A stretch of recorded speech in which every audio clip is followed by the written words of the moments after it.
Bom dia, boa tarde, boa noite. Não sei que horas vocês estão nos assistindo, mas está começando mais um MMA na Voz. Aos que não me conhecem, eu sou Miguel Ângelo, um amante de artes marciais que decidiu se aventurar neste mundo do podcast.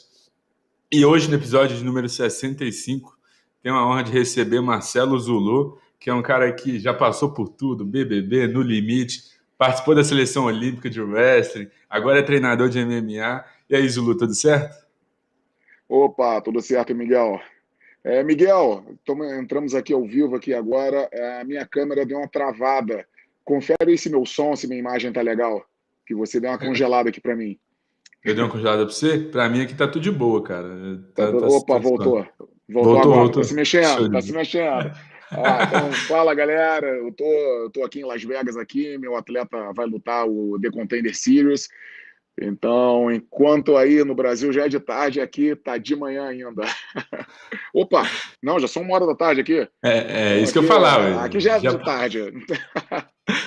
Show de bola. Antes da gente começar o bate-papo, Zulu, só deixar um recado pessoal. As redes sociais do Zulu estão aí na descrição. Então, se você quiser acompanhar aí o dia a dia do Zulu aí, nos treinos, ele sempre solta enquete para o pessoal interagir. Hoje ele soltou uma enquete lá para ver se o pessoal sabia qual famoso já foi no mundo da luta. Então, sempre bem ativo nas redes sociais, Marcelo Zulu. Eu acho que é Zulu Marcelo, né? O Isso, arroba certinho. exatamente. Zulu Mas Marcelo, Zulu Marcelo, meu Instagram. Quem quiser acompanhar um pouco os bastidores do UFC, os bastidores do treinamento de atleta de alto rendimento, é só me acompanhar lá que eu fico postando fofoca o dia todo. Cara, eu queria começar por isso, né? Igual você disse agora, você está acompanhando o seu atleta que vai lutar no Contender, ele vai lutar terça-feira agora, e eu queria saber sua visão de como corner, né? Falta muito pouco tempo para a luta e a maioria das vezes acaba tendo o atleta ficar um pouco ansioso e tudo mais. E eu conversei com o Rangel Farias e o Rangel falou, cara, uma das minhas principais funções é tentar passar para o meu lutador, meu atleta, que ele tem que manter calma, pré-luta e tudo mais. Você consegue lidar com esse, esqueci a palavra, com esse objetivo com tranquilidade? Como que você faz em relação a isso? Você que já está acostumado, você corre há bom tempo já. Olha, o que acontece? Cada evento, cada nível de compromisso acaba deixando o atleta, traz diferentes sensações para o atleta, né? Então, no início de carreira, aquela sensação de, meu Deus, o que, que eu estou fazendo aqui?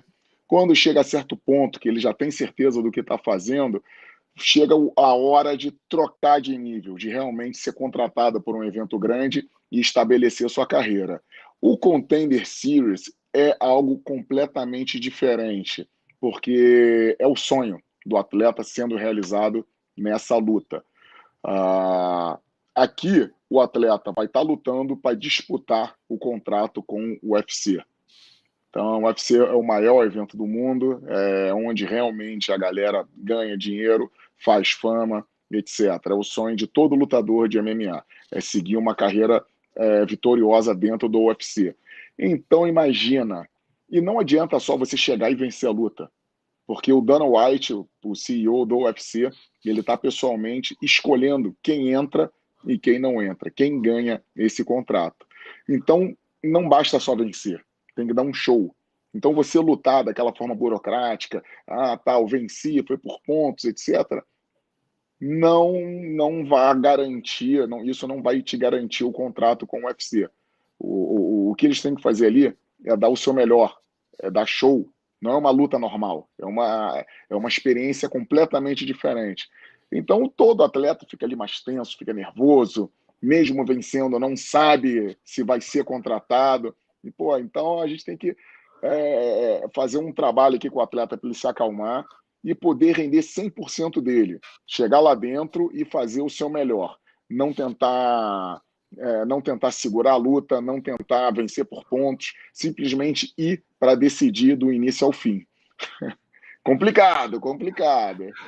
Parece uma tarefa fácil, mas de fácil não tem nada, né, cara? Exatamente, exatamente. E já aconteceu casos aqui no Contender Series de atletas que venceram não serem chamados, não receberem um contrato, e atletas que perderam, como semana passada, terça-feira passada, teve atleta que perdeu e ganhou o contrato. Então, isso é uma loucura. É uma loucura. Então, o importante é chegar ali e agradar o patrão.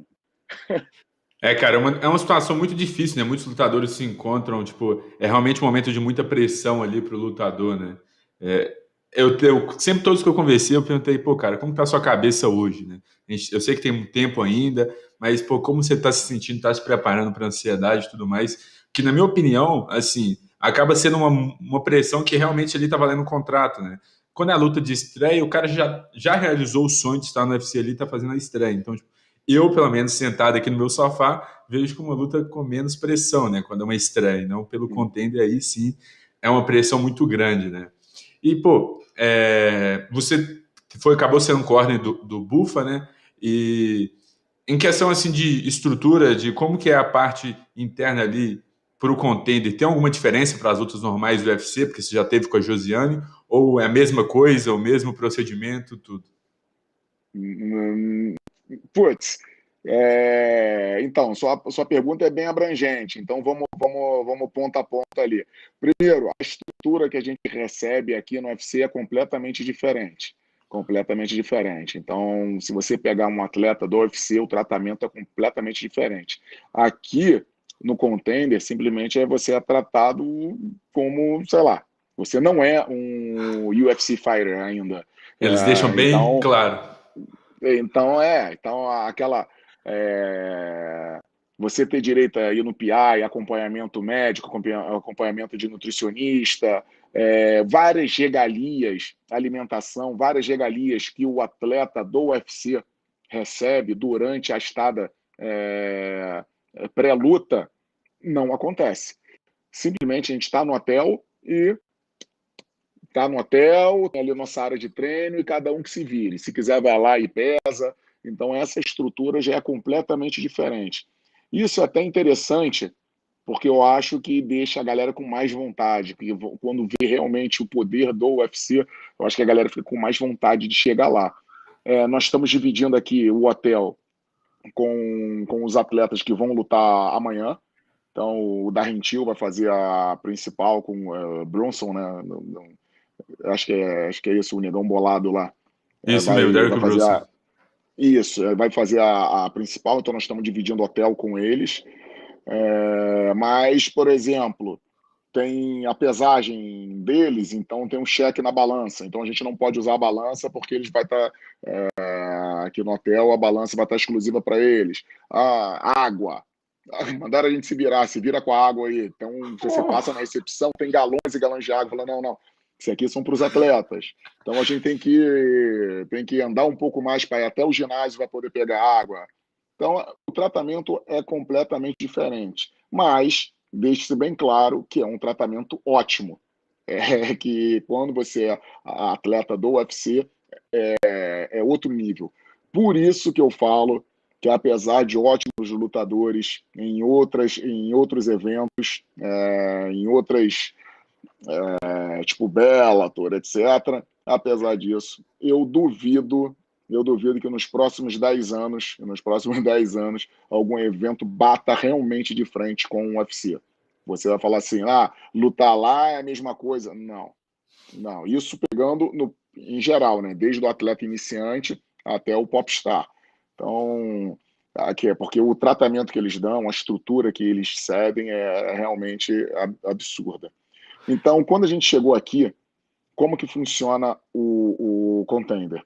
Você vem para os Estados Unidos, faz a sessão de fotos, faz a gravação, blá blá blá, te mandam embora de volta e depois eles te trazem em cima da luta para você sair na porrada e disputar o contrato. Quando você é atleta do UFC, você ganha uns dias a mais aqui. Não é tão curto.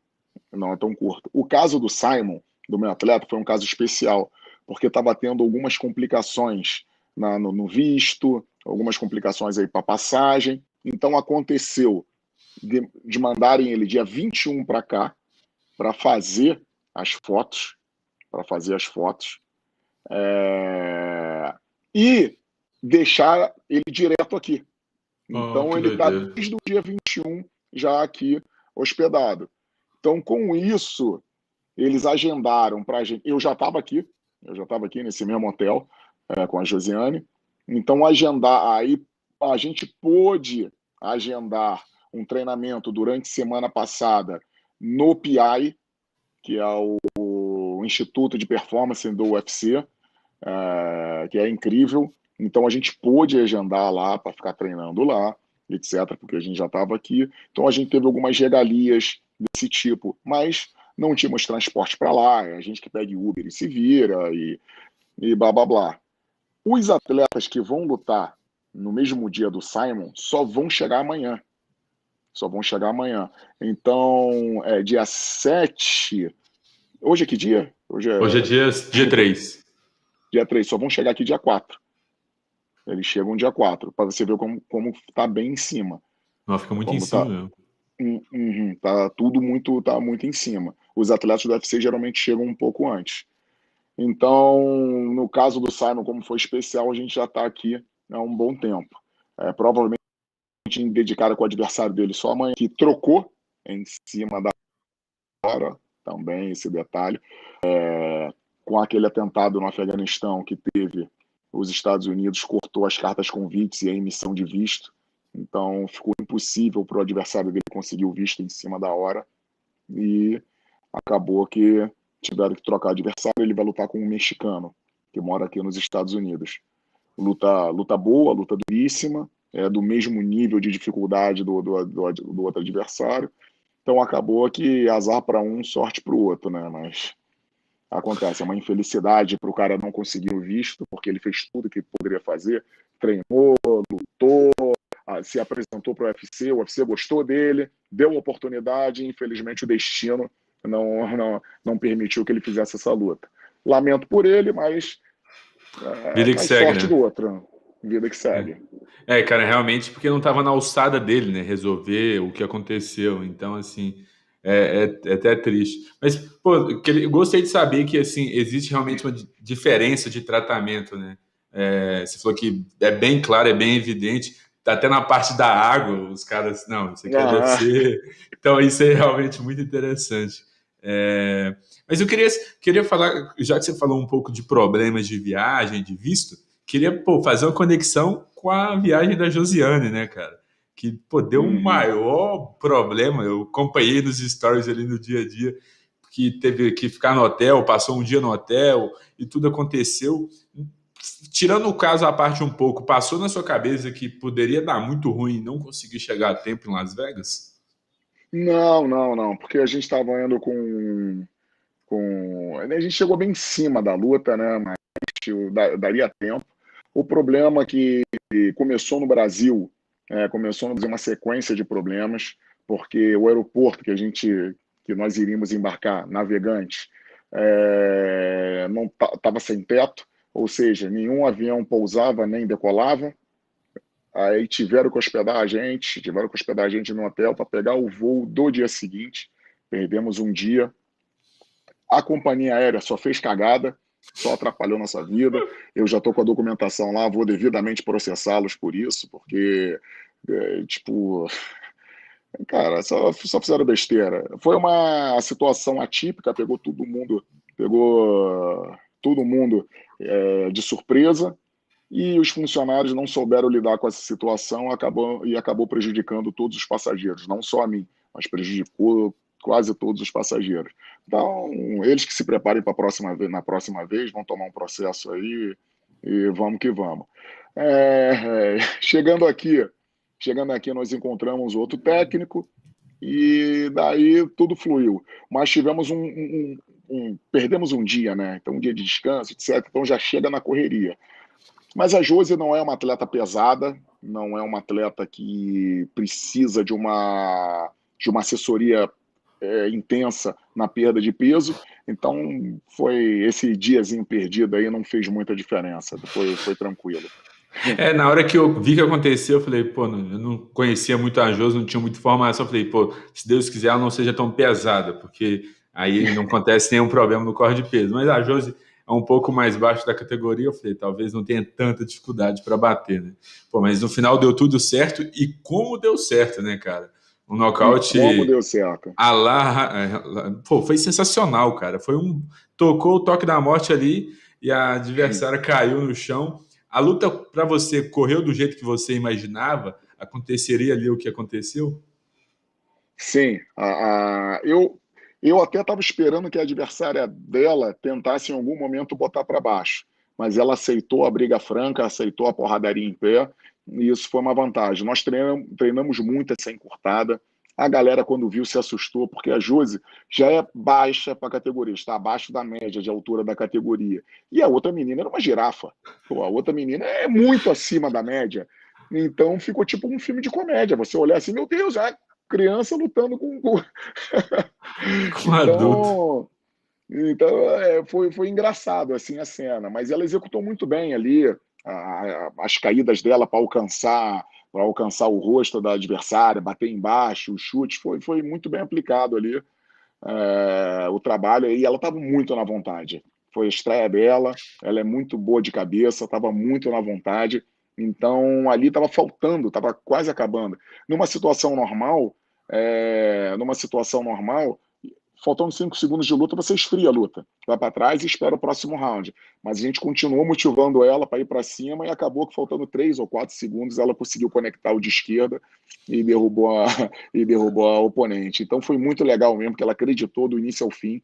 A gente estava muito confiante tanto no gás dela quanto nas entradas dela para poder conectar os golpes. Então por isso que a gente foi, não, continua, vamos dar blitz final, dá aquela blitz final, continua indo.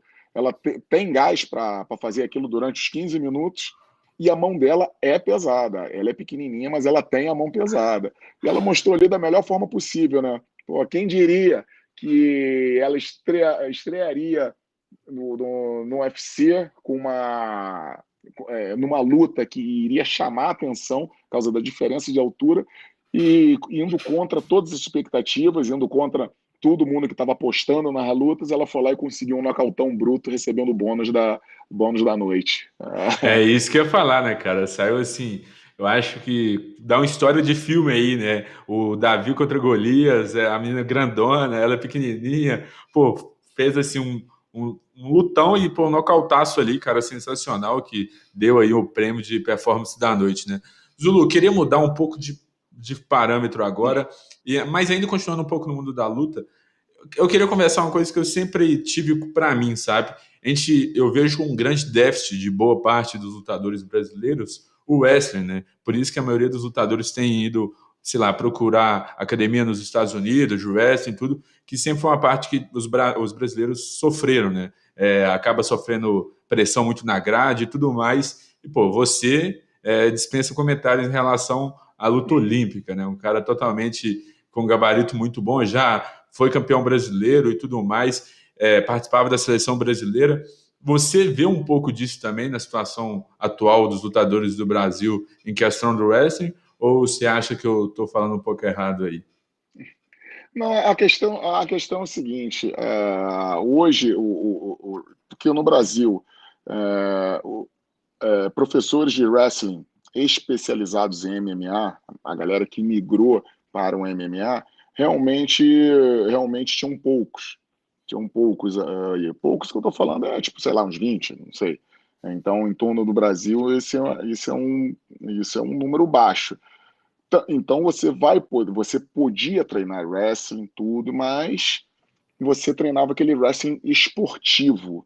Alguém que era técnico de wrestling para MMA, realmente eram poucos. Mas mesmo assim, o Brasil sempre produziu grandes atletas e completos. Então você vai ver a galera, a maioria dos campeões, a maioria dos grandes nomes que a gente teve do Brasil no MMA, todos foram treinando aqui. Quer dizer, aqui não, lá. Aí no Brasil. Foram treinando, foram treinando aí no Brasil. Então, hoje está muito mais difundido, tem técnicos gringos trabalhando aqui, o intercâmbio está muito bom também, atletas que vão para fora, treinam um pouco, volta para o Brasil. Então, posso falar que essa deficiência no wrestling atualmente não existe. Não existe. São poucos atletas, são poucos técnicos ainda especializados em MMA, mas mesmo assim as equipes dão um jeito de suprir essa necessidade. Você pode ver que todos os atletas que chegam no UFC têm uma base muito boa de queda, tanto para atacar e defender. As equipes, todas as grandes equipes aqui do Brasil, eles têm um técnico, eles têm um treino de wrestling capaz de suprir pelo menos o básico aí para um atleta de MMA. Então, posso falar que o Brasil é um local completo assim para você treinar em todas as áreas. O MMA é o triatlon é o triatlo Dos das esportes. brigas, né? É o triatlo das brigas, né? Então você tem que saber chão, tem que saber queda e tem que trocar porrada em pé. E no Brasil, garanto que você consegue um bom desenvolvimento em todas as áreas. Cara, porque assim, eu aqui tô falando minha visão de costas aqui, né? São, na maioria das vezes, só nas academias grandes, assim, as mais conhecidas e nos polos regionais do MMA, que a gente encontra treinadores, técnicos do wrestling especializado no MMA, né? Na maioria das vezes, tem aquele pessoal que faz a conversão do jiu-jitsu e tenta trabalhar a parte Ah, em pé, né? E cada vez mais o MMA se torna mais difícil e cada vez mais a pessoa tem que ser mais completa em todas as áreas, né? Antes, bem há muito tempo atrás, bastava você ser especialista em uma área que você conseguiria fazer sua luta tranquilamente ali. Se você fosse um especialista do jiu-jitsu, era coisa de quedar e finalizar. Agora, você não consegue mais quedar com tanta facilidade, não consegue finalizar mais com tanta facilidade. Você realmente tem que se destacar. E eu, queria tocar porque o wrestling não é uma esporte de cultura, né, no Brasil. A gente nasceu no país do futebol para o esporte, para os esportes de combate. É o país do jiu-jitsu e o wrestling é um esporte totalmente americano, né? E uns dias para trás você soltou uma enquete, acho que estava nos últimos dias do No Limite, você soltou uma enquete e falou: quero ver se o pessoal conhece o Zulu. Qual foi o meu primeiro esporte que eu fiz na minha vida, né? O esporte que eu pratiquei na minha vida seriamente. E aí tinha 4 lá, eu falei, eu sei que ele é do wrestling, mas talvez não seja o wrestling que seja o primeiro, né? E era lá o primeiro, eu falei, caraca, me pegou de surpresa nessa. Queria saber um pouco da história sua entrando no wrestling, cara. Como que foi, assim, o começo da sua carreira no wrestling? então, eu comecei, foi, não sei, se eu não me lembro se foi final de 96 ou início de 97. Tinha o finado mestre índio, Adir de Oliveira, ele foi técnico da seleção brasileira e ele dava aulas de graça lá em Niterói. E por influência de amigos, acabei indo para lá, fiquei treinando, me apaixonei pelo esporte. Em 2000, eu ganhei meu primeiro campeonato brasileiro, entrando assim para a seleção brasileira. E daí começaram as competições fora, e fiquei como titular até 2014. 2014 foi meu último ano de atuação. Até eu lutei fora da minha categoria, lutei na categoria de cima, tava gordinho, e putz, aí na final do brasileiro eu tive uma derrota que foi. É, eu tive uma derrota. O meu antigo reserva, que era da 84 e depois subiu para 6, virou o titular da 96 e ficou anos assim, trazendo bons resultados para o Brasil. Aí na final eu peguei ele e parece que ele quis descontar tudo de uma vez só. Pô, ele me pregou de cabeça no chão de uma forma que eu acho que eu até diminuí 1 centímetro. Ah, E daí foi minha despedida, tomando uma bela surra. Mas eu olho para trás aí, estou bem satisfeito assim com o meu histórico no esporte. Então eu não entrei para competir, já era meu tchau mesmo. Eu fui mais para acompanhar meus atletas que estavam competindo, e aproveitei e me diverti lá também. E ainda consegui chegar na final. Mas, né? Mas, teve em o azar alguma, aí. em algum momento eu ia dar de cara com o Brabo, né? Ainda bem que foi só na final. Pelo menos garantiu ali o segundo lugar ali. Pô, você podia ter perdido para ele nas oitavas ou nas quartas, né? Então perdeu para Pô, ele na final, fez um último bom campeonato, né? exatamente, exatamente. Tô satisfeito. Pô, queria saber se para você, esse tempo todo que você foi competidor, né, ele te ajuda em algum momento como corner, porque você não vivenciou ali o momento dos caras de estar lutando no MMA ali, no caso, mas está acostumado com aquele ambiente, né, de competição, de pô, todo mundo ali quer ganhar. Você acha que esse ambiente de competição te ajuda como corner também no final das contas? Com certeza, cara. Eu acho que o meu diferencial, o meu diferencial no MMA foi eu ter sido atleta de alto rendimento em outras modalidades também. Então, pô, fiz bastante luta de MMA, ganhei um cinturão nacional, outro internacional. Eu fui um dos principais atletas de submission que teve no país durante um bom tempo. Participei das seletivas de Abu Dhabi, ganhei muita gente, venci muita gente. Quando entrava nas competições, o pessoal já falava: ih, rapaz, já vê aquele complicador ali, ó, atrapalhar a vida da gente. Então, então essa eu ter competido, ter morado fora, em vários outros países, acompanhando treinamentos, ciclos olímpicos, tendo toda essa base aí, essa mentalidade de esporte olímpico, concentração, é, esse, todos esses detalhes, que já eram muito bem desenvolvido em esportes olímpicos e não era no submission, no jiu-jitsu, no MMA. Então, eu acho que isso me acrescentou muito como corner, isso me acrescentou muito como técnico. Então, a minha visão é um pouco diferente dos demais técnicos. Então, a gente, em sintonia, trabalhando junto, na sua área, cada um na sua área, buscando as melhores condições para o atleta, eu acabo somando bastante nisso aí, porque é uma visão diferente que não se encontra fácil. E o resultado você vê, né? Minha carreira de técnico, não só no MMA, tem um bom destaque, eu sou referência nacional, e esses diferenciais aí que eu posso pôr a culpa desse bom resultado. Agora, só por curiosidade, né? Você lutou MMA, se não me engano, foi de 2006 a 2014 ou 2013, não lembro qual foi o último ano. Para você, como que você falou que lutou o wrestling até 2014? Para você, como que era dividir, cara, essa rotina? Pô, tem que lutar MMA e participar dos campeonatos de wrestling, e aí tem as lutas de jiu-jitsu no meio, de submission, né, no caso. E, pô, como é para você, assim, era para você misturar essa rotina? Cara, era coisa de maluco. Então, em 2006 eu fui morar em Curitiba.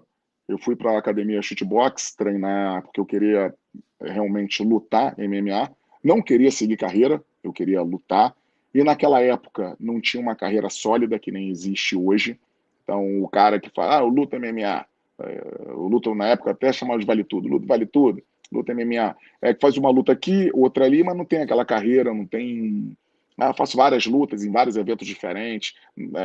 Tirando o Pride, você não tinha um contrato a longo prazo assinado com evento nenhum, não tinha algo assim, não tinha uma meta. Então, eu vou ser campeão do Pride. No próprio Pride, você fazia umas lutas ali, de vez em quando o pessoal fazia um cinturão, fazia um GP, aí você, vou entrar nesse GP.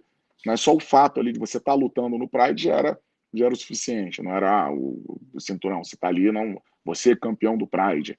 Estava ali para lutar o Pride e bater em todo mundo. Era porrada.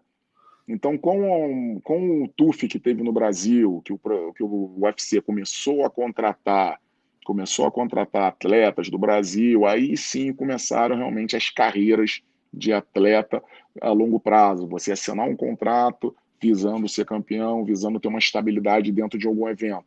E eu já tinha parado de lutar. Eu fiz bastante luta, foram 2 cinturões que eu consegui, né? Um nacional, na época era o maior evento do Brasil, e um internacional. Mas a minha última luta foi em 2010. Eu ainda tentei o TUF, o primeiro TUF, cheguei até as finais ali e tal, mas acabou que eu não fui chamado. E daí uma série de complicações. O Cristiano Marcelo foi para o TUF nos Estados Unidos, a academia A academia ficou só nas minhas mãos e coisas que foram esfriando até que, até que a carreira de MMA tava meio que congelada. 2011 teve Jogos Pan-Americanos, então eu estava classificado, fiquei basicamente o ano todo fora. Então foram várias coisas que foram complicando e esfriando a carreira. Mas quando eu cheguei em Curitiba, então eu lutava submission, lutava a porra toda, era atleta da seleção e estava ingressando no mundo do MMA. Quando o Cristiano montou a academia dele, eu fui convidado, então eu virei lutador de MMA, atleta da seleção brasileira e técnico de MMA. Então isso já complicava, mas então tinha ano que eu ficava basicamente o ano todo fora, ficava indo, voltando. Em 2014, quando realmente eu encerrei minhas atividades no wrestling e já não lutava mais MMA também, que minha última luta foi em 2010, aí sim eu fiquei exclusivamente como técnico. Então, ali a minha energia era realmente toda voltada para ser técnico. Bate aquela frustração, parei, queria fazer uma coisa assim, tá assim, mas aos poucos vai passando e você acaba transferindo isso para, buscando, colhendo essas sensações boas de competição, você acaba colhendo dos seus atletas. Então, uma coisa que o pessoal fala, você tem alguma frustração? Não frustração, né? Você gostaria de ter continuado, sente saudade?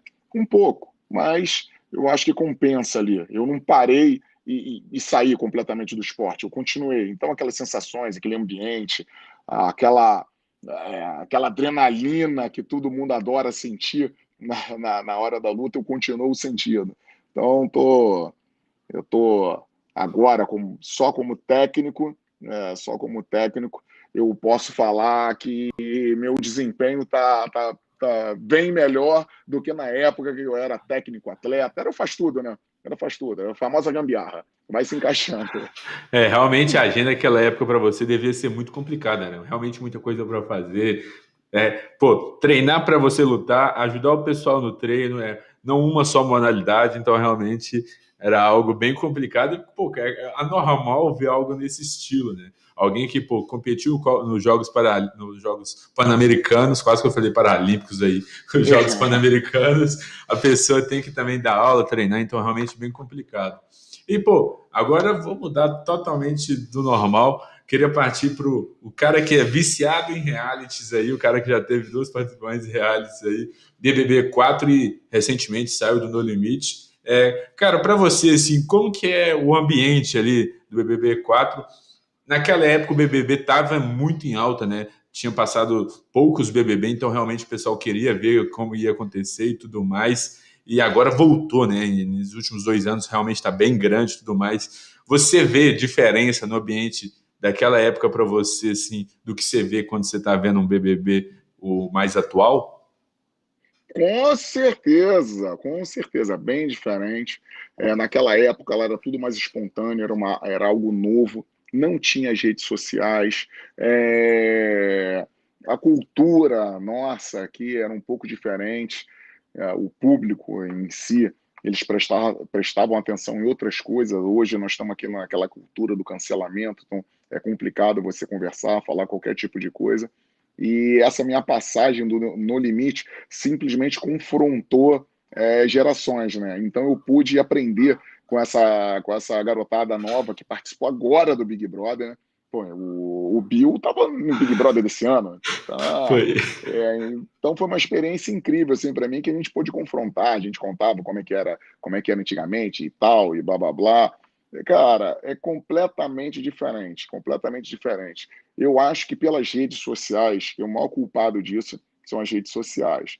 Então, falar que se é melhor ou pior, não tem como, mas sim, é bem diferente. Hoje a repercussão, o que você fala e tal, é bem mais complicado, porque todo mundo tem acesso ao que você falou. Quer dizer, na minha época eu já tinha acesso ao que você falou, mas todo mundo consegue dar uma resposta. Todo mundo consegue manifestar a sua opinião naquele exato momento em cima do que você falou, e essa manifestação pode ser viralizada em 2 ou 3 cliques. Então, esse é o detalhe. Por exemplo, se alguém não concorda, se alguém não gosta de mim, ele não tinha, vou ali escrever no Twitter, vou não sei o que lá, blá, blá, blá. Ele guardava a opinião dele para, no máximo, vai conversar na rua, no trabalho, não sei o que lá, vai ficar na banca de jornal lendo jornal ali, fazendo fofoca com os outros ali, ó. Pô, aqui, ó, tá saindo a matéria aqui do Zulu, pô, não gostei dele, etc. Então, o impacto é muito diferente. O impacto é muito diferente. E hoje você tem que lidar aí com o mundo todo. O acesso que a gente tem a todas as pessoas do mundo é incrível. Então, a qualquer momento você pode escrever ali no seu Twitter alguma coisa falando sobre Bill Gates, falando sobre Usain Bolt, falando sobre, sei lá, qualquer pessoa no planeta. E vai chegar nela. E vai chegar nela. E se não chegar, outros meios de comunicações podem pegar essa observação que você fez e espalhar por aí. Então tá complicado e é perigoso. E você, cara, você olhar no cenário atual do BBB, assim, por exemplo, BBB 2022, Boninho te manda um contato ali, uma DM no Instagram e fala aí, Zulu, bora? Você vai ou você fala, não, cara, pra mim já encerrei minha carreira nos realities aí já. Cara, eu depois do No Limite eu tô bem traumatizado com reality. Tô amarradão de ter participado, foi alucinante, mas pelo amor de Deus, aquilo ali foi desgastante pra caramba. Então é o seguinte, eu sou uma pessoa muito do momento. Eu não consigo fazer uma previsão muito longa. Passou de uma semana é difícil, se não for luta marcada, é difícil ter alguma previsão de alguma coisa. Eu sou muito do momento. Então chega em cima da hora ali, eu consigo definir o que eu vou fazer, o que eu não vou fazer e assim por diante. Mas agora, pô, 2022 volta pra caramba. Volta aí, ó. Esse ano, pior que esse ano tá voando, né? É, esse que eu ia falar, já estamos em setembro já. Mas é algo que realmente eu não faço ideia do que aconteceria se recebesse o convite. Eu tô, eu sou mais do hoje. Então, hoje, o que vai acontecer? Daqui a pouco tem que ir lá acordar o Simon para botar ele para fazer uns exercícios, perder peso, e assim por diante. Show de bola. E, pô, só antes da gente partir para minhas últimas três perguntinhas que eu sempre faço para todo convidado, o que que você achou, cara, desse novo modelo do No Limite aí? É, eles estão voltando com o No Limite. Que você curtiu o reality, o formato dele? O formato dele porque foi o seguinte, né? Eles relançaram o programa puxando o público de Big Brother. Então botou só ex-BBB, a galera que está acostumada a ver o quê? O convívio, está acostumada a ver as fofocas, as brigas, isso que a galera pede ali para assistir. E o formato do programa foi aquela porradaria, foi a disputa, foi a competição em si. Então, cara, eu adorei. Eu adorei. Muitos que assistiram o programa falam assim, pô, mas como que chegou nessa votação? Por que aconteceu isso?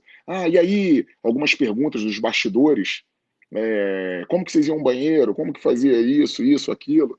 Então, muita gente vai ver que achou alucinante o formato, que mostrava aquela disputa e tal, mas teve gente que sentiu falta um pouco aí desse convívio nosso, desse conteúdo que era além das competições. Cara, eu fiquei amarradão, eu achei irado. Eu achei irado, realmente foi assim, as imagens ficaram muito maneiras, é, putz, e é legal, tipo, essa experiência foi diferente, né? Porque a gente gravou, saí do programa e estava aqui do lado de fora vendo a reação do público. Eu vi o programa, vi a reação do público, via ele. Pô, isso no Big Brother não tem, né? Então É foi isso que eu ia algo falar agora, diferente. cara. É algo que, assim, o Big Brother não proporciona, né? A não ser que você seja Aham. eliminado na primeira semana, que aí você consegue acompanhar o BBB mais tranquilo. Mas você não vai ver a Não, reação de ninguém sobre você. mesmo assim, quando você é eliminado do programa, você para de ter cenas suas. Então, você é eliminado, vai para casa e você vai ver só o que aconteceu. Claro que vai repercutir sobre você alguma coisa, mas ninguém vai ver mais cena tua. Ali no No Limite, não. A gente vai para casa e vê a gente. A gente já sabe. Pô, a hora que eu já sabia o resultado, eu ficava olhando, torcendo, gritando. Não, foi alucinante a experiência. Fiquei feliz pra caramba em ter tido o privilégio de participar. Pô, foi, como você falou aí, porra, como é que é viciado em reality show? Viciado. Pô, a pessoa que participa de 2 reality shows na maior emissora do Brasil, brother, é difícil pra caramba, é difícil pra caramba. Eu posso falar que tô nesse bolinho aí de pouca gente. Realmente, pô, são realmente poucos mesmo que topam e topariam de novo participar de um reality show, né? Muitos falam quando saem, cara, curti ali e tal, mas não dá pra mim, não quero outro e tudo mais.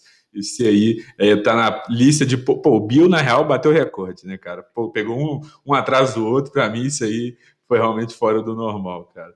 E, pô, antes da gente Eu partir para as jurava que ele perguntas ia estar na final, Fazenda Zulu. agora, cara. Oi?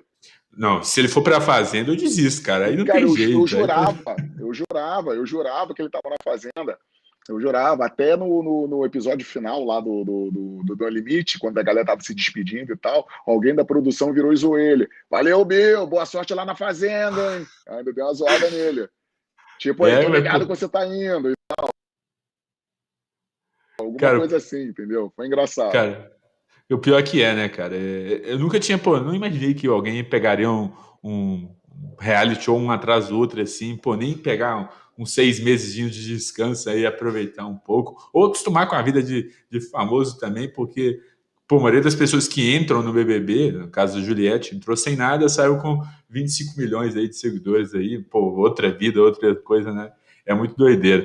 Mas antes da gente partir para as últimas perguntas, o Tirando a Bandagem, o parceiro Antônio, mandou uma pergunta. Ele falou assim: Zulu é uma figura, pede para ele contar sobre a gloriosa cidade de Palhoça. Tem algum caso específico com a cidade de Palhoça? Não, eu fui algumas vezes lá, um atleta meu, um ex-atleta meu montou uma academia lá, o Kevin, ele, putz, era um fenômeno, o garoto era competidor sinistrão mesmo, lá de Palhoça, aí não sei quem deu esse apelido para ele, tal de Príncipe de Palhoça, que Príncipe de Palhoça, meu Deus Pô, do aí é céu, foda. ele tinha uma camisa escrito Príncipe de Palhoça, eu demorei mais de ano dele treinando comigo para saber que o príncipe estava se referindo a ele mesmo, eu falei, meu Deus do céu, cara, esse cara só tem maluco, e infelizmente ele sofreu uma lesão que deslocou a retina e teve que se apoiar. Ele foi da seleção brasileira de wrestling, era invicto no boxe, é invicto no MMA, a máquina, era assim, e novão, era uma máquina promissora aí. E, de repente, teve a carreira encerrada, né? Aí ele tá lá em Palhoça, lá dando aula, tomara que ele seja promovido para rei, né? Tomara que seja promovido para rei. Mas é figuraça. Vira e mexe, eu tô lá com ele. Agora que ele é ex-atleta, eu posso ir lá beber cerveja com ele. Aí dá para curtir tranquilo, né? Sem peso na consciência. Pô, Zulu, eu sempre faço duas perguntas para cada convidado e faço uma brincadeirinha no final. A primeira pergunta que eu faço para você, vou fazer como se você, na vida só de você de treinador, porque eu acabo dividindo um para pessoas do mundo que é lutador e pessoas que não são mais lutadores, ou são treinadores, jornalistas. Olhando assim para os lutadores que você conhece, qual lutador que você queria que tivesse uma oportunidade de lutar no UFC, porque você vê o cara que tem potencial pra caramba, que você olha aí e fala, não, pô, esse cara aqui eu queria pelo menos que ele tenha a oportunidade de fazer uma luta lá. Tem um atleta em específico que você olha e fala, esse cara merece tentar uma carreira no UFC. Pô, 1 milhão. 1 milhão, 1 milhão. Você vai ver a quantidade de talento que simplesmente não entra por falta de oportunidade. Então, realmente, para você entrar no UFC ou qualquer outro grande evento, você tem que estar no lugar certo, na hora certa e ter as pessoas certas trabalhando contigo. Tem que ter um bom manager e assim por diante. Mas, já que é para falar um nome, eu vou fazer uma homenagem aqui a uma garota que está se destacando, vem se destacando aí no cenário da luta e é uma grande promessa nossa, que é a Claudinha Leite. Claudinha, em breve você vai estar aqui no UFC, dando seu show aí, aparecendo para o mundo todo. Você merece, garotona. Show demais. E a segunda que eu faço para todo mundo, não sei se você tem uma inspiração no UFC, no MMA, mas qual que é o lutador que você olha e fala, pô, queria ver esse cara de novo no auge dele na categoria atual do UFC? Tem um cara que você tem vontade de ver ele atuando no UFC novamente? Aí ele voltaria da aposentadoria para o auge novamente? Ou se já passou do auge, voltaria para o auge de novo? Olha, tem que ser brasileiro? Qualquer um, cara, qualquer um mesmo. Tem que ser, tem que ser brasileiro, porque dos grandes nomes que a gente teve, eu já vi todos ao vivo, lutando ao vivo, né? José Aldo, Vandeco, Shogun, Minotauro, Minotouro, Anderson, Glover, eu já vi todos lutando ao vivo, assim, e realmente foram super atletas que o Brasil produziu. Cara, mas Pode ser te do. falar, Não precisa ser brasileiro, não, tá? Só pode ser do mundo inteiro, assim, um que você pô, queria ver de novo atuando. cara, eu vou te falar, eu acho que. Eu vou falar o nome dele porque, teoricamente, ele está aposentado, mas há chance de voltar. Eu gostaria de ver o Sampierre. Sampierre ele tá bem aposentado, mas vira e mexe tem uma fofoquinha aí que ele pode voltar contra o Khabib e tal, e sei lá, sempre tem essa. Pô, você também tem o Khabib, né, cara? Como que. Eu gostaria de. O Khabib eu já assisti a luta dele pessoalmente. Já assisti a luta dele pessoalmente, então não conta. Então fica por conta do Saint-Pierre mesmo, que eu nunca assisti, que eu não tive o prazer de assistir a luta dele pessoalmente. Então fica aí, ó, o Saint-Pierre, porque ele foi um ícone, né, cara? Eu acho que ele foi o primeiro super atleta, a pessoa que levou o esporte, mudou de lutador para atleta. Então o treinamento dele, a base de treino dele, etc., as habilidades desenvolvidas, a visão dele, então realmente ele mudou o cenário do esporte. Então, apesar de conhecer ele pessoalmente, mas ver a luta dele eu nunca vi. Então, se ele se ele reaparecer aí, quem sabe numa luta aí contra o Khabib, contra outro grande figurão aí, eu gostaria muito de estar pessoalmente e ver ele brigando. É, realmente o Jorge St-Pierre, o GSP, ele, pô, revolucionou a forma de treinamento e esporte em si, né, cara? É, a gente teve o McGregor que revolucionou o jeito do UFC vender as lutas e ele revolucionou a luta em si, né? Para mim se Uhum. tornou o primeiro cara dos mais completos aí que tivemos na história. E a última, Zula, não é uma pergunta, é uma brincadeira que eu faço com todo convidado, que é a seguinte: agora você, Marcelo Zulu, é o dono do MMA, cara. Você tem direito a fazer três mudanças aí que você olha para o MMA e fala, putz, eu mudaria isso aqui, mudaria aquilo ali. O que que você vê no MMA que você acha que precisa mudar alguma coisa? Pode ser regra, corte de peso, pode ser qualquer coisa mesmo. O que que você vê no MMA assim que você, pô, quero mudar? Botaria pesagem no mesmo dia. Botaria pesagem no mesmo dia. É... Porra, acabaria com essa. Se bem que você falou MMA, né? Não no UFC, né? Mas pode ser do UFC, cara, você que Tá. manda. Você é o Cara, dono no do MMA. UFC, no UFC, no UFC, acabaria com essa pressão de demissão antes de terminar o contrato, que vários atletas tiveram o contrato encerrado antes de completar as lutas, e isso é uma via de mão única, porque por acaso se o atleta falar assim, eu quero sair do UFC, ele não deixa, mas a qualquer momento ele pode te dispensar, então eu acho isso tipo uma covardia. Se acionou 4 lutas, o cara tem que completar as 4 lutas, não importa se foi derrota. Então, isso seria uma coisa muito importante. E a outra era trocar ou até mesmo dar uma surra nesses juízes laterais aí, que, porra, meu irmão, você vê cada absurdo ali, o juiz lateral, a pessoa que está dando a pontuação, meu Deus do céu, acontece cada absurdo que não tem como entender. Então, o juiz central, o árbitro central, ele até recebe a punição. Se ele faz uma merda grande, o pessoal reclama, xinga. Mas o árbitro lateral, ninguém sabe. O juiz lateral, ninguém sabe o que está acontecendo, não sabe nem a cara dele. Então, ele faz merda e volta na outra luta, faz merda de novo e vai fazendo merda. Então, pô, você vê cada absurdo assim, você fala assim, não, que isso? Essa luta aí, não, esse resultado aí não condiz.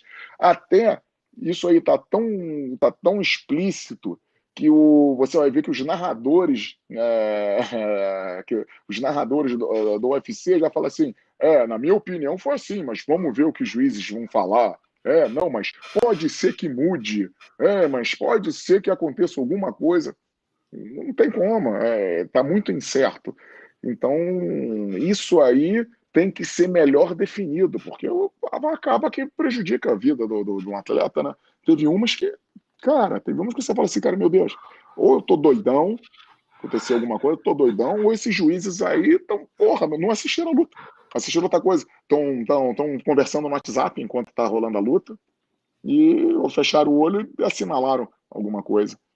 Cara, pior, Complica. Então, pior que isso é muito recorrente, né? Muita gente, muito lutador que vem cá fala isso, cara. Fala, pô, ou fala quem que é os juízes pra gente saber já, pô, ter uma noção qual que é o jeito do cara, pra, pô, pelo menos saber o jeito que ele pontua, porque tem uma. A gente estava até conversando ontem no grupo do meu WhatsApp, a Bird, né? Eu não sei o primeiro nome dela, e ela é juíza de boxe. E quando é luta de chão, ela não valida tanto quanto uma trocação, uma- sabe?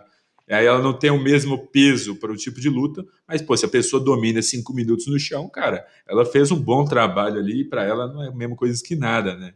Então, assim, é então, complicado pra caramba. para a gente que é técnico, a gente confere isso mais ou menos sim, a gente confere.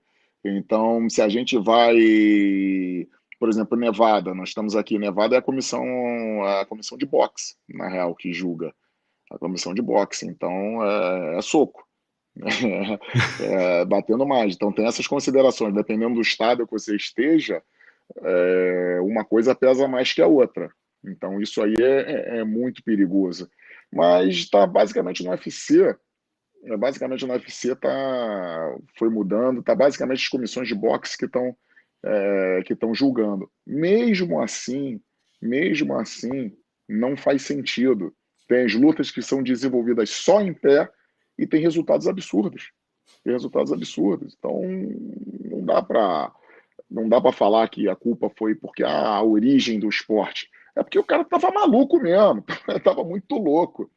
Então, não dá para saber, não dá para saber, não dá para entender. Teve lutas ali que você fala assim, cara, por isso que eu sou a favor de começar a dar mais empate, usar mais o empate, porque pô, tá muito dura a luta, tá muito round duríssimo, sem definição, que o cara tem que fechar o olho e escolher alguém, dá um empate, porque aí não prejudica o atleta.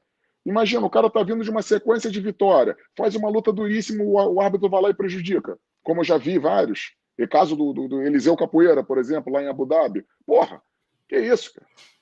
Ele deu um knockdown no russo, ganhou de forma assim, e teve um juiz maluco que deu 30-27 pro russo. Pô, Eu aí ia você fala falar assim, não, isso não, não. agora. Aí você fala assim, não, não, não, não, não. Aí parou, parou, parou. Se fosse, pô, aí você fala assim, não, não, tem alguma sacanagem rolando. Então, por isso que, sei lá, o juiz está na dúvida, dá a porra do empate. Que aí você não vai prejudicar assim. A partir do momento que você tem um vermelhinho lá no seu recorde, isso aí já ferrou com a tua vida. Pô, o Edson Barbosa lutando com o Paul Felder na África do Sul. Meu Deus do céu, velho. Meu Deus. Bateram a carteira do Edson Barbosa. Cara, o E você Edson fala assim, Barbosa foi roubado 2 vezes seguidas ainda por cima. pô, Esse que é você o fala assim, problema. cara, quando que ele perdeu essa luta? Ou como? Como? Aconteceu alguma. Eu fui no banheiro, não assisti. Alguma coisa aconteceu. Alguma coisa aconteceu. Aí E você pior que fala, a maioria das vezes é muito descarado, sabe? Igual essa do Eliseu Capoeira, pô, o cara deu um knockdown. O que que ele precisa fazer a mais para ganhar a o mais. round, sabe, né, cara? E o Não, juiz e deu ele lá ganhou o 30 a round 27. todo. Ele ganhou o round todo, dominou o meio, conectou mais golpe, deu um mesmo que não fosse considerado knockdown, mesmo ali, porque como eu estava ao vivo ali, eu não assisti direito, o cara tomou e sentou. Mesmo que eu não vá, mesmo assim, foi algo que ali que mostrou ali a superioridade dele no round. E nos outros rounds ele foi bem. Ele ganhou também. 30-27. Não, aí você fala assim, que isso, cara? Aí parou. Aí Aí Aí todo mundo ficou surpreso. Aí você vê assim, Eliseu tá até agora tentando entender o que houve. Até agora tentando entender o que houve. Os narradores que estavam transmitindo ao vivo para o Brasil também falaram assim: então pode ter. Aí começa a arrumar justificativa para explicar a decisão maluca do juiz. Entendeu? Então isso aí, infelizmente, tem que ser mudado, tem que ser reavaliado. E isso no UFC, que é um evento evento grande, que está o mundo todo vendo, qualquer coisa que aconteça está sendo ali transmitido para o planeta todo. Imagina os eventos na Rússia, uns eventos Pô, brabo desse aí.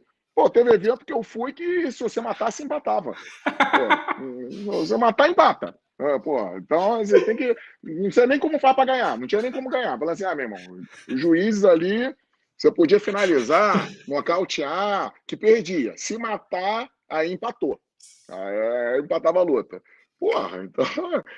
Situação complicada, cara. Situação complicada. Então, isso aí, esse ponto no MMA tem que ser revisto. cara, eu sempre pergunto para todo lutador que vem cá, que já lutou na Rússia, eu falo, cara, como é lutar na Rússia? Porque, pô, você tem. Ou você nocauteia, ou você perde, sabe? Ou você finaliza, ou você perde. Se chegar na mão do juiz, não adianta. É muito difícil uma luta aí pro brasileiro, pro estrangeiro, que não seja o da cidade lá, o russo, né? Então é muito complicado, cara. E igual você falou, se no UFC acontece esse tipo de coisa, tipo, não de. Ah, porque o cara é da cidade, tem isso.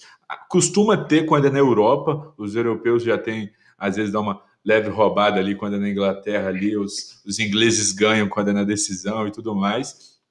Então imagina fora, né? Isso é realmente muito complicado.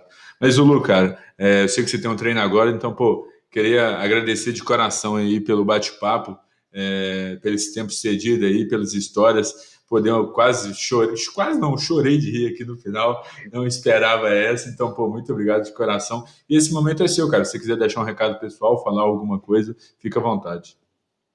Galera, como foi dito aí no início, quem quiser me acompanhar pelas redes sociais, meu Instagram é Zulu Marcelo, que vocês vão poder ver as fofocas dos bastidores. E eu vou mostrar aqui a estrutura aqui, o quarto e tal. Eu tô aqui, ó, com Ring minha light. lâmpada aqui, ring light. Aí esse aqui é o quarto, é um quarto que a gente tem. As coisas minhas são super organizadas, ó. Tem tudo aí no chão caído. Aquela Tá bagunça tudo no que chão só caído. quem bagunçou sabe, né, cara? Vou, tá aqui, ó, tudo certinho, ó. Pô, tudo jogado por aí. Aí, ó, se o Wi-Fi cair, mas eu acho que não cai, não. Deixa eu pegar, mostrar o nosso quarto de treino. Deixa eu pegar a Ah, vocês chave treinam aqui. em quarto em si, no caso? Ou não? Isso, exatamente. É um quarto, fica um de frente pro outro. Ah, sim. Calma aí. Tem como trocar a câmera aqui? Cara, se você Botar clicar pra... no configurações, aí tem entrada de vídeo ou vídeo input, aí vai aparecer a opção de virar a câmera aí. Não sei se você consegue achar. Rapaz, que parada complexa. Ó, Input, configurações, vídeo input, aí tem uma. câmera de frente, câmera de trás. Aí, ó, virou. Aí.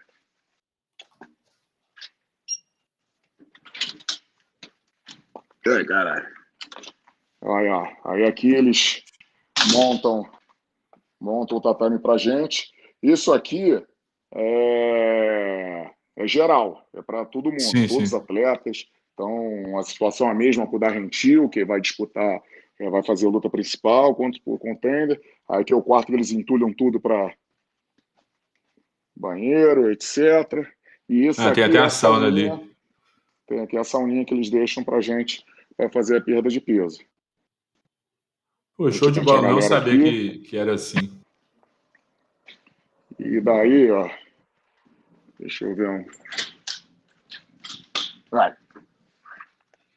Aí aqui nesse andar, ó, dá para ver, ouvir as vozes aí dos lutadores que tem por aí. E tem um outro quarto. Nós temos dois quartos. Que é o quarto dos técnicos e o quarto dos lutadores. Aqui, ó, no máximo a gente encontra o Simon pelado aí. Ó. A fera tá dormindo ali em posição fetal.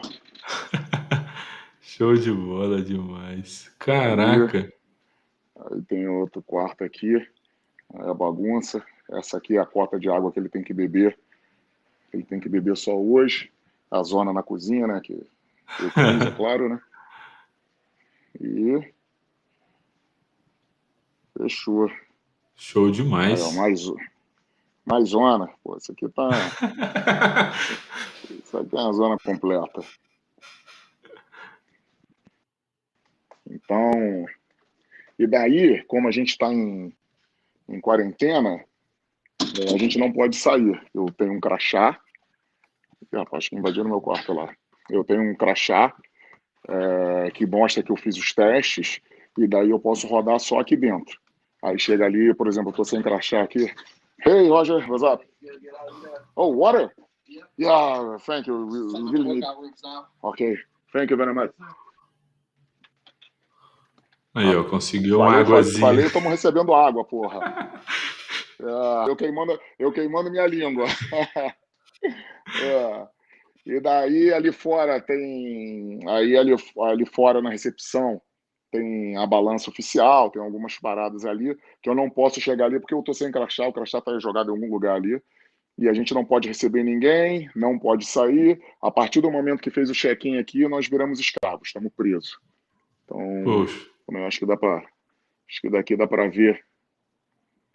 Acho que aqui dá para ver da janela.